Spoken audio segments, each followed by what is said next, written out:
guess I should begin to clarify that I'm actually part of the Arts and Cultural team at Parramatta City Council.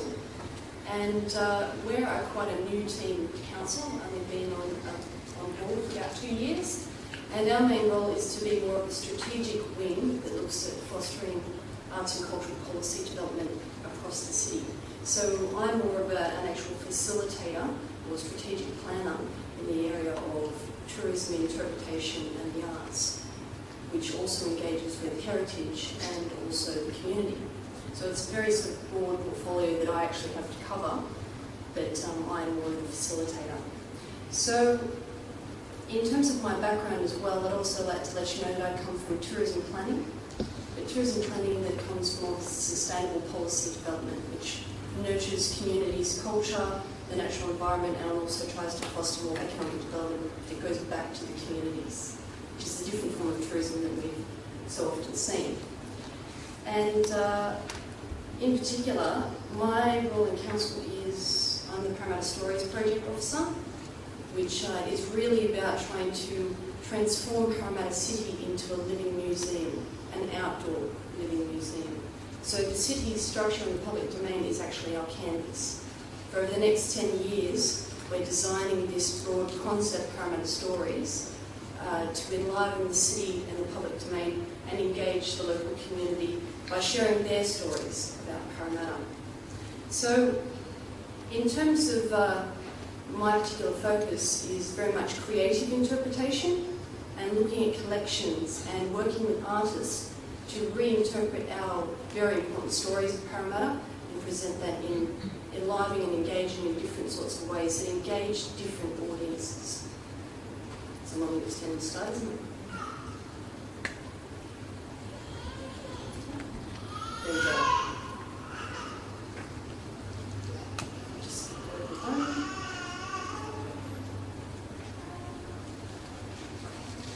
And just in case you didn't know where Parramatta actually was, I'm sure you all do know.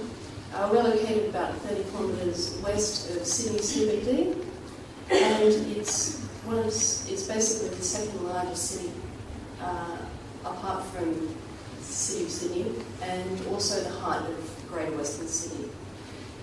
In terms of Parramatta City's development, over the next 10 years we're going to have unprecedented growth. We're expecting at least 40,000 more workers to the city, and we're also looking at major public infrastructure development. And a good example of that is the $1.4 billion development of the Civic Place right in the heart of the city.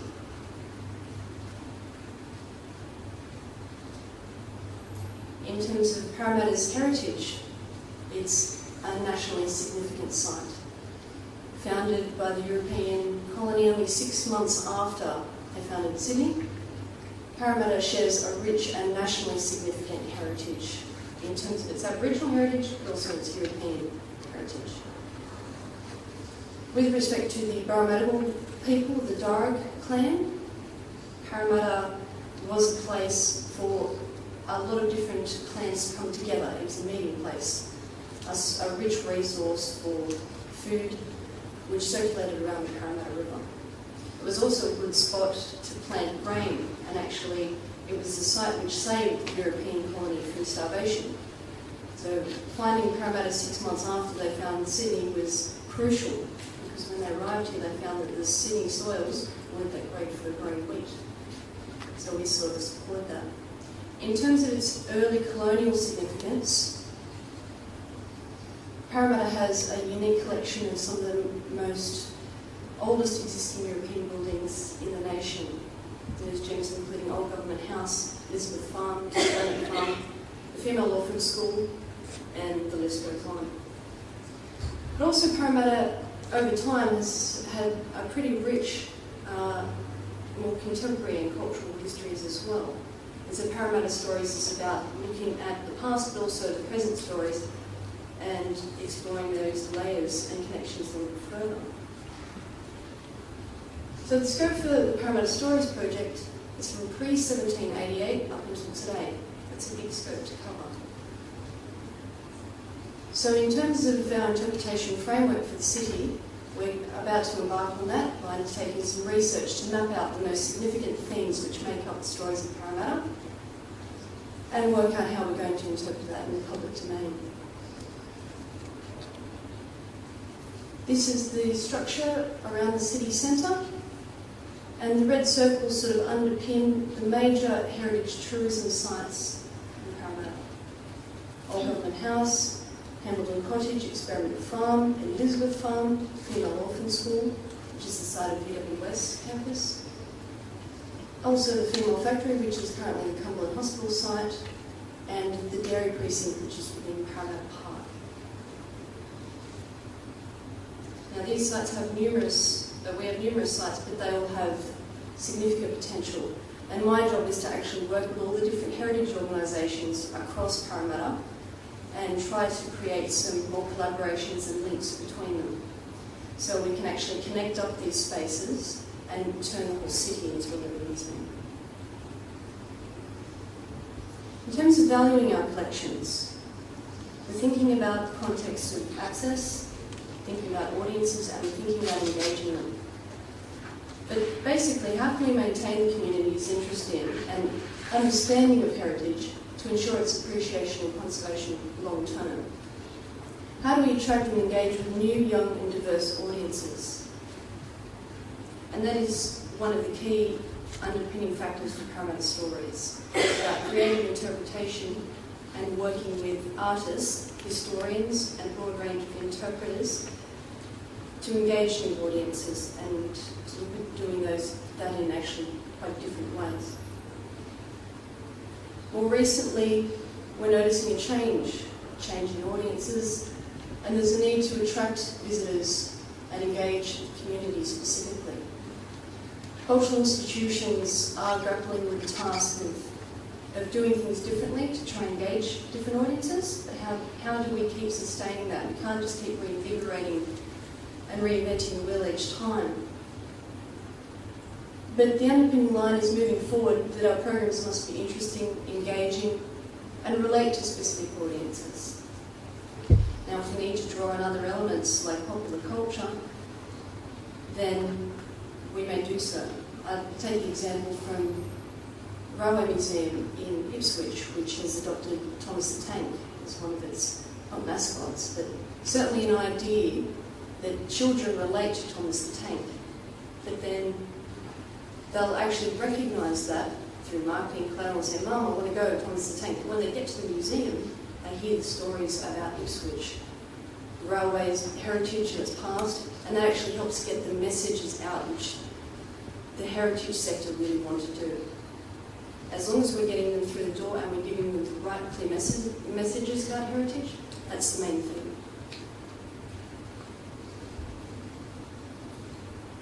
So in terms of interpretation,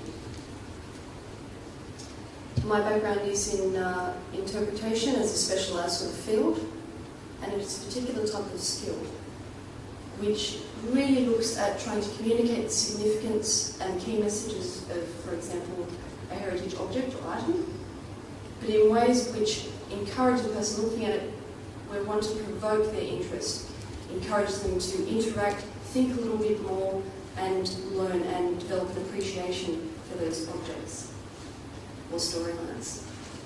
Now, this is not always a simple thing to do.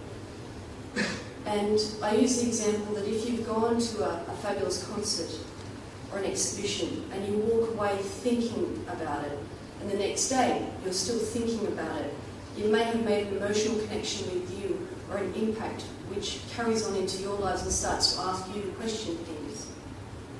That is the kind of experience which we want to encourage. So in terms of interpretation, we're looking at a broad range of events, tours. It might be digital storytelling, digital media, theatre or public art to interpret those stories. Just as a couple of examples, Parramatta City Council has been working on public art for a number of years. I know in Brisbane that's also been quite a focus. And my colleague Andrew Overton has been developing the public art policy and delivering some major public artworks in the city for the past good 8 years. We look at the Aboriginal Riverwalk by Jamie Eastwood, which is one of our major tourism precincts, It tells the story about contact from Environmental Plan with the white Europeans when they arrived in 1788. And also we look at the more contemporary reinterpretations of our cultural community through River Beats, which is the festival held every year, which we're encouraging more of the community to come down to the river and reform a connection with the river and celebrate it together.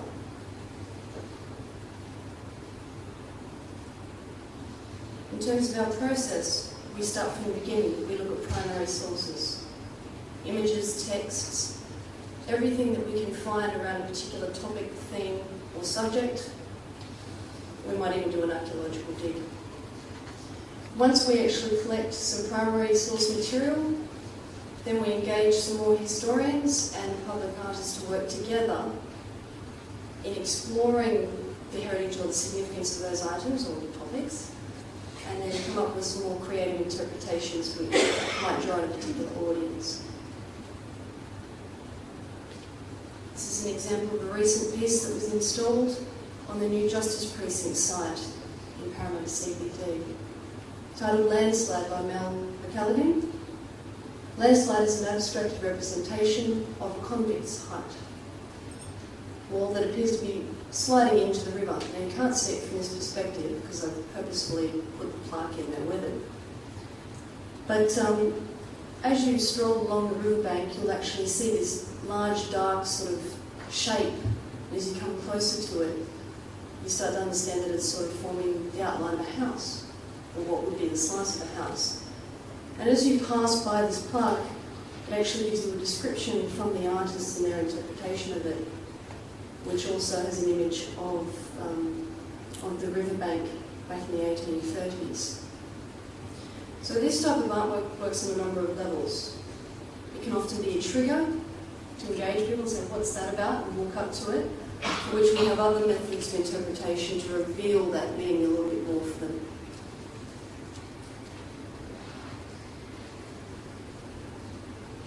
In terms of the convict theme, or certainly convict tales, part of Parramatta is being nominated for World Heritage under a serial nomination, which will be 11 sites across Australia.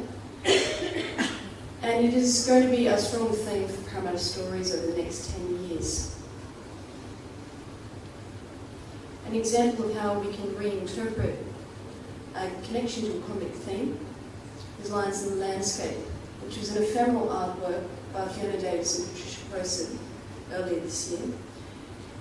In the front courtyard of Old Government House, the artist actually did the correct outline of the old formal grid of the town plan, which ran from the door of Old Government House on the sightline down to Queen's Wharf Reserve, which was the original port for the colony of Parramatta.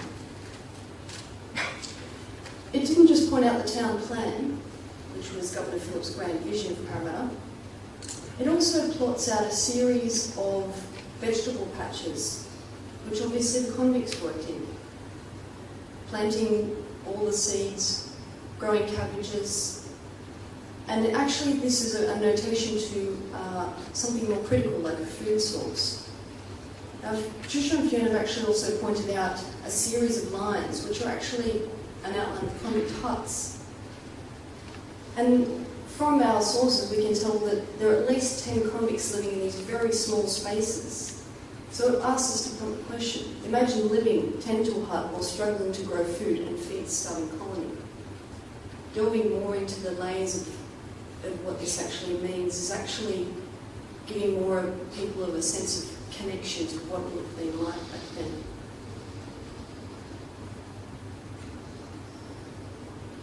Another example of a theme, a strong theme, will be women in Parramatta. Now, I won't go into any major detail here, but we're looking at stories of women of Parramatta through time, from the women of the Environmental Plan through to, for example, Elizabeth MacArthur and Elizabeth Farm. Or it might be the stories of the women of the Female Factory, which we've got an exhibition on at the moment at the Parramatta Heritage Centre.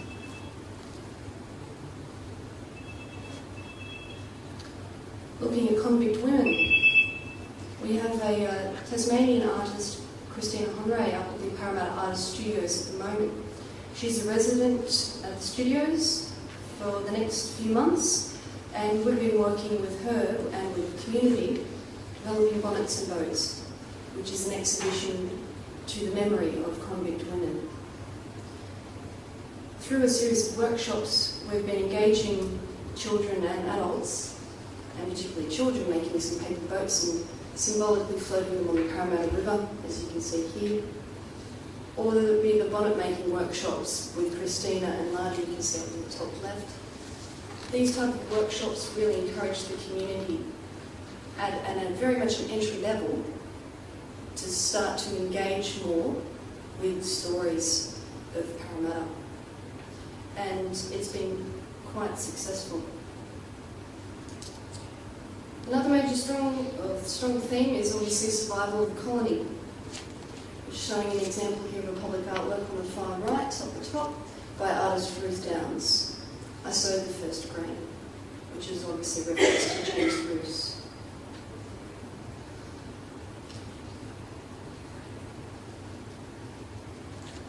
In terms of another strong theme for Parramatta Stories will be cultural programming. And cultural programming at our significant heritage sites. We're going to be working with the heritage organisations such as Historic Houses Trust and the National Trust to look at our local communities and start to engage them in different ways at their venues. It's not just talking about the stories of Lachlan Macquarie at Old Government House, but it might be looking at engaging the local Indian community or Sri Lankan community to discover the stories of Old Government House, but to look into their own connections to Parramatta in the past. I take the example of Elizabeth Farm and the Veranda, which is a direct relationship to, obviously, the Indian influence on architecture back in colonial times. And Harris Park in particular has a strong Indian community, which are already engaging at the festival, The Olive, which is run by Historic Houses Trust biannually. So we're looking at different ways and looking at forming different links with contemporary cultural communities in Parramatta to something of a more distant past, which they might not readily connect with. In terms of creating the Living Museum, we're in stage 1. We've got a long way to go. This is actually a 10-year plan. And first port of call is to actually develop the interpretation framework for the city. This will be sort of extensive research into mapping out those key storylines and looking at different ways which we can interpret those storylines. On the side of that, to develop the Living Museum, we are also working towards developing the capacity of the local heritage sector, looking into volunteer training and sustainability programs to encourage younger groups to actually sign up to the heritage organisations and develop a connection and appreciation of these sites. We're also looking to develop other programs which make more formally connections to the sites, whether they be via storylines or physical connections, by helping people get across to explore the different sites. And very much into looking into cultural heritage and in some ways tourism product development.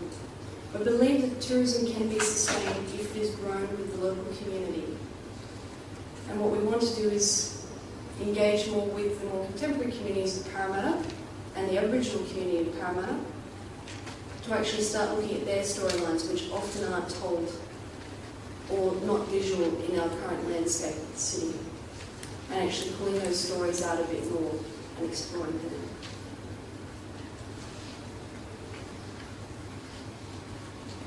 So after we develop the actual plan itself, we're developing a series of themed trails and precincts across the city. And this will create sort of a network of more diverse experiences. It will pull in the restaurants, the heritage organisations, any cultural activities and arts programs that are happening in the city. We're all going to try and interconnect them rather than seeing them as being isolated. I'm getting the nod, so I'll just speed this up. Second last slide, digital media and heritage interpretation. We see a very good strong link here.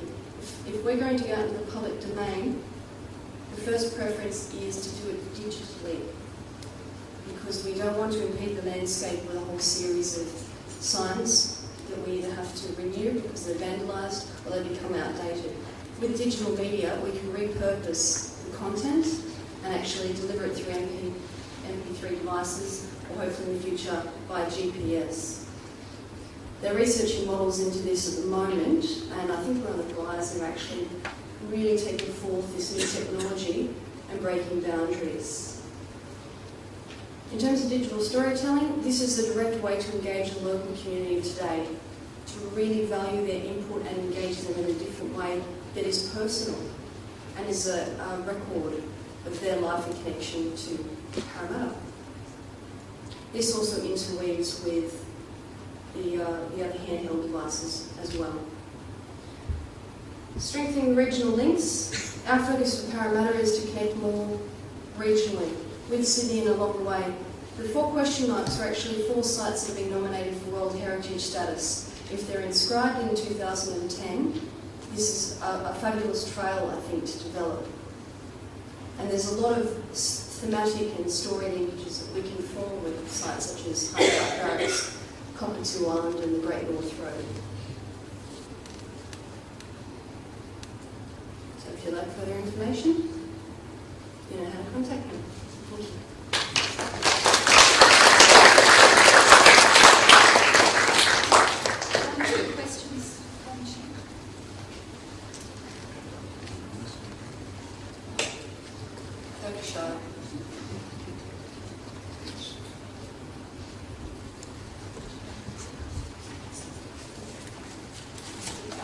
I was just wondering, when you say we are doing this, we are doing that, how many people are working on this project?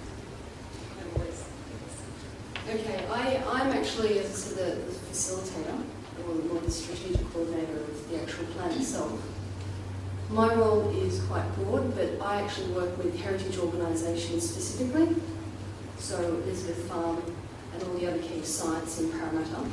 So the project is actually run through their site managers and all their volunteers. We've also got our own Heritage Centre staff in council, and it's basically a team of 10 at the moment. But in terms of the projects, once we develop the interpretation plan, there's lots of little projects that are going to fall out of that. So we're applying for grants and things like that to sustain that.